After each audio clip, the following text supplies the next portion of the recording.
ما باید کارهایی رو که انجام میدیم در حقیقت نیت درستی پشتش باشه. زمانی که ما انسان‌ها به واسطه یا تعلیمات غلطی که دیدیم، حالا از خانواده، از اجتماع، از مدرسه، از هر جایی، و یا باورهای غلطی که خودمون در خودمون ایجاد کردیم، کاری رو ظاهراً خیر انجام میدیم، ولی نیتی که پشتش هست یه نیت غیر انسانی هستش. نه تنها باعث خوشنودی روح خودمون نمیشه، بلکه خالق هم از ما خوشنودی نخواهد داشت. این هستش که ما باید کارهایی رو، حتی کوچکترین کاری رو که انجام میدیم، نیت درستی پشتش باشه. این مهمترین هست. پس شما میفرمایید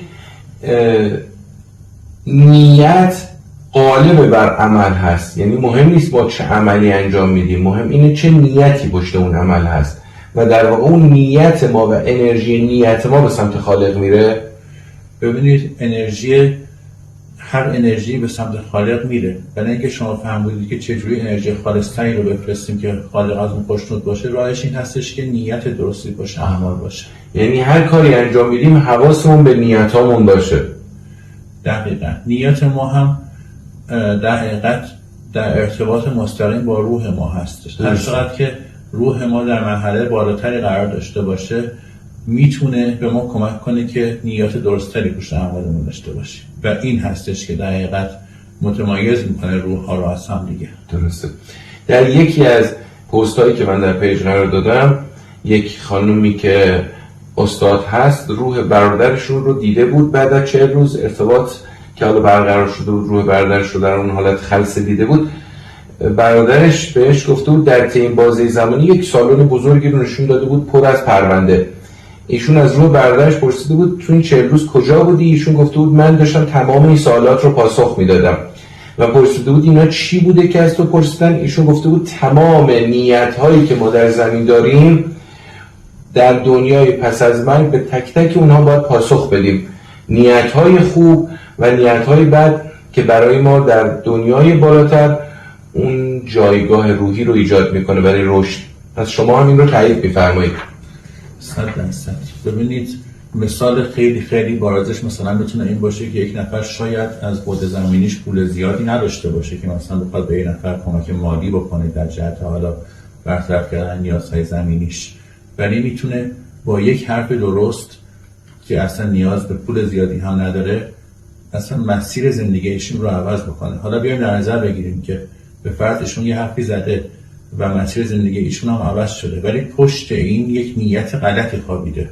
برای اینکه روح‌ها هم با هم در ارتباط هستن، حتی روح اون شخص مقابلی هم که کمک بهش شده تحت آزار قرار میگیره به خاطر اینکه نیت این شخص کمک کننده نیت درستی نبوده. مراقب نیت هامون باشیم در زندگی. خیلی خیلی مهم است. خیلی هم عالی. پس متوجه شدیم که چطور میتونیم به خالق انرژی بفرستیم. فرمودید در ابتدا که تمام موجودات روی زمین به نوعی میشه گفت در خدمت ما هستند، اما ما حق سوء استفاده کردن از اونها رو نداریم، چون اونها هم خب به عبارتی قدرت حیات و زیستن در زمین بهشون داده شده.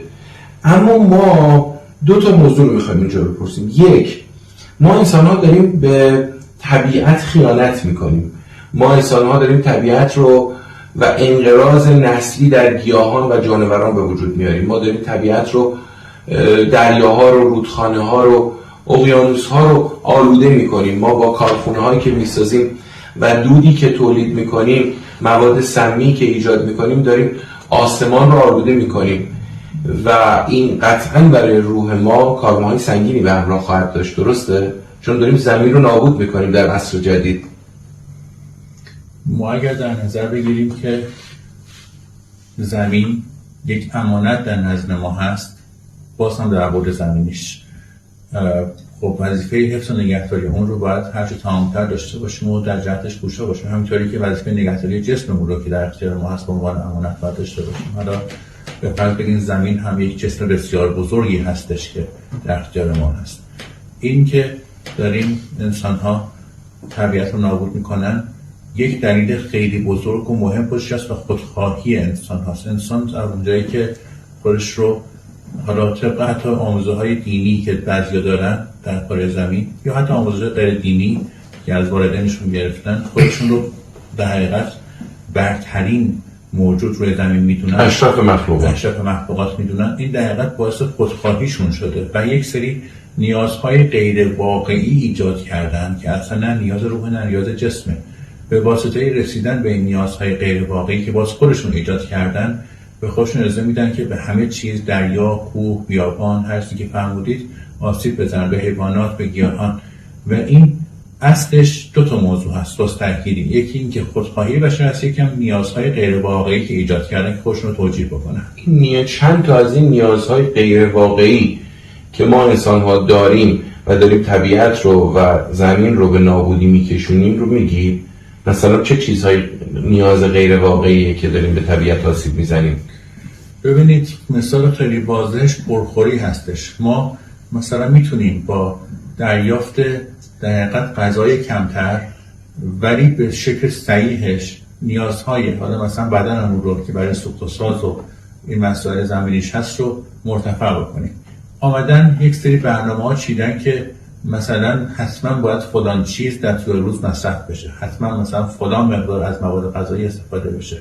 خب برای رسیدن به فلان مقدار از مواد غذایی خب باید حیوانات بیشتری کشته بشن، درختان بیشتری مثلا فرض فرمایید که حالا از میوه‌هاشون بهره برداری بشه و خیلی چیزهای مختلف شبیه این. چه میدونم مثلا باید حتما فلان نوع پوشش مثلا گیاهی به وجود بیاد جهت اینکه مثلا نیازهای بشر رو برطرف کنه. این هم باز از طمع میاد، از طمع انسان ها میاد. و یا یک نیاز غیر واقعی دیگه که جدیداً به وجود آوردن، نیاز برای چه میدونم چیزهای جدید فراوری شده هستش که صرفاً گفته میشه حالا برای بدن ضرر کمتری داره. خب برای این موضوع باز باید یک سری گلخانه ها، گازهای نمیدونم گلخانه و اینها تولید بشه. همه اینها یک چرخه غلطی هست. اصل ماجرا به این برمیگرده که ما زمانی که برای اولین بار توی طبیعت دخالت کردیم، برای اولین بار به عنوان انسان متمدن قدم گذاشتیم و دقیقاً راه رو برای خودمون باز کردیم که بیایم و آسیب بزنیم به طبیعت، از همونجا مسئله شروع شد. یعنی دخالت اولیه در طبیعت باعث شد که این دخالت ها هی زنجیروار ادامه پیدا بکنه و الان توجیهات مدرنی داریم برای دخالت هامون. این موضوع پرخوری واقعا خیلی عجیب بود. انسان‌های امروزی واقعا نسبت به انسان‌های گذشته خیلی بیشتر میخورن و نیازشون برای خوردن و تنوع خوردن بسیار زیاد شده و همین هم از انسان‌هایی که دارن وقتی بیشتر همون چیزی که گفتید میخوان بخورن، خب بیشتر هم باید در طبیعت بخورن دیگه، طبیعت رو نابود میکنن. خب خیلی هم عالی. من یک سوال دیگه میپرسم و فقط این رو هم صرفا جهت افرادی که حالا یه اعتقادی نسبت به گوشتخواری دارن، البته این قبلا هم پرسیده شده اما باز هم میپرسم. ما در زمین اگر این بعد روح رو بذاریم کنار، موجودات زمینی دارن از هم تغذیه میکنن. یعنی که حیواناتی هستن که از علف ها تغذیه میکنن، حیواناتی هستن که از حیوانات دیگر که گوشتخوار هستن از حیوانات گیاهخوار تغذیه میکنن. یه چرخه تغذیه‌ای روی زمین قرار داده شده. انسان ها هم در رأس این هرم یه جورایی میشه گفت همه چیز خوار هستن. هم میتونن گیاه بخورن، هم اجداد ما گوشتخوار بودن. من میخوام این رو بدونم اشکالی وجود نداره ما در این چرخه داریم موجودات دیگر رو میخوریم؟ مثلا ما گوشت میخوریم، ماهی میخوریم، مرغ میخوریم و حیوانات رو میخوریم. یعنی آیا چرخه انسانیه ولی باید اون رو همونجور که شما گفتید رعایت کنیم، یعنی به اندازه خوری رو ترویج بدیم؟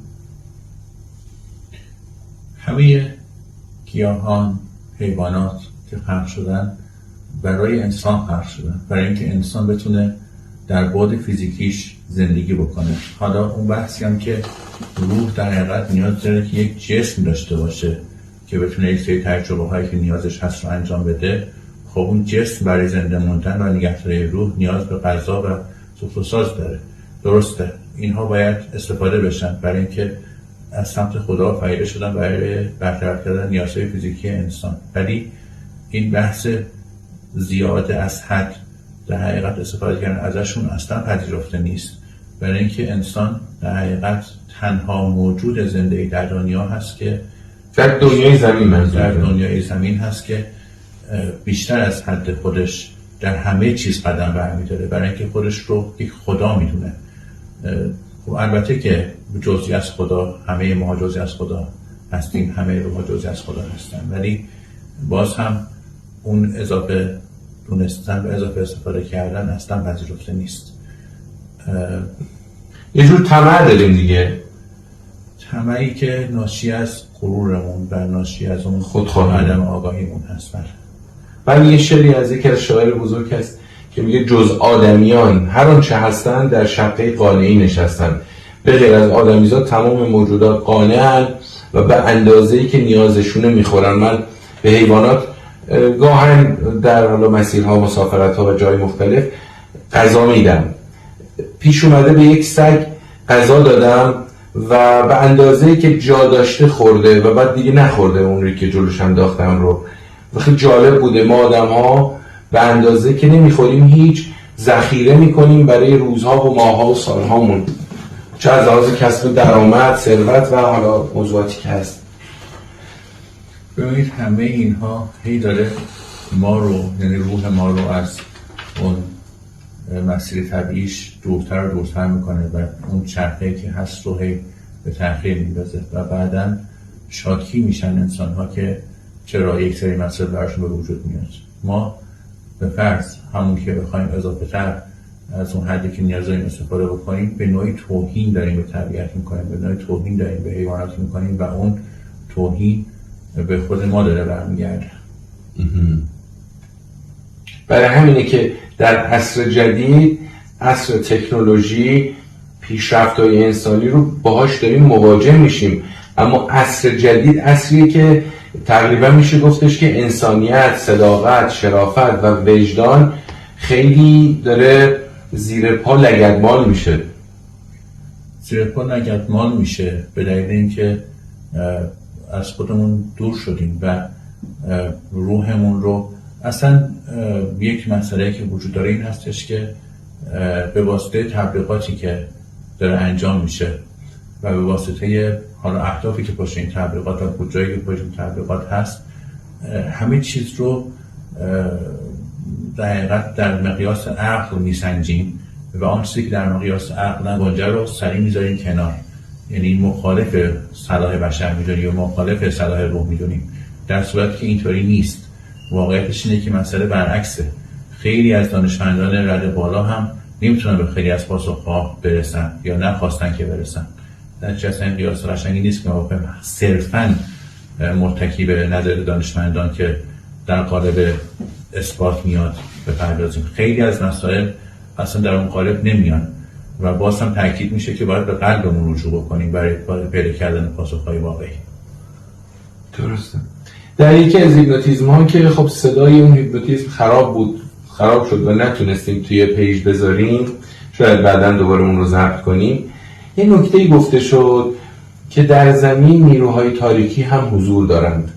در کنار روح‌های الهی و روشنایی نیروهای تاریکی هم حضور دارند.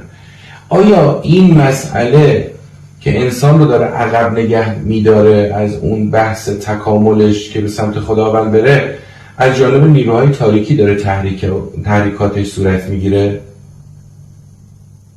این تبلیغات منفی، پرخوری ها، سوء مصرف ها و مواد و مسائلی که هست، مثلا الان پر شده دنیا پر از مواد روانگردان، مواد اعتیادآور، تبلیغات زیاد برای خوردن یا به قول شما اون چیزای گلخانه‌ای، چون روح ما رو داره عقب نگه میداره از رسیدن به تکامل دیگه. آیا این توسط نیروهای تاریکی صورت میگیره؟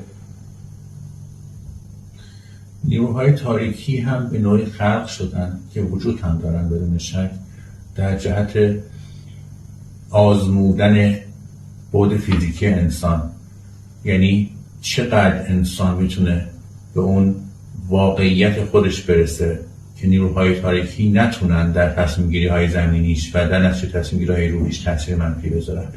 نیروهای تاریخی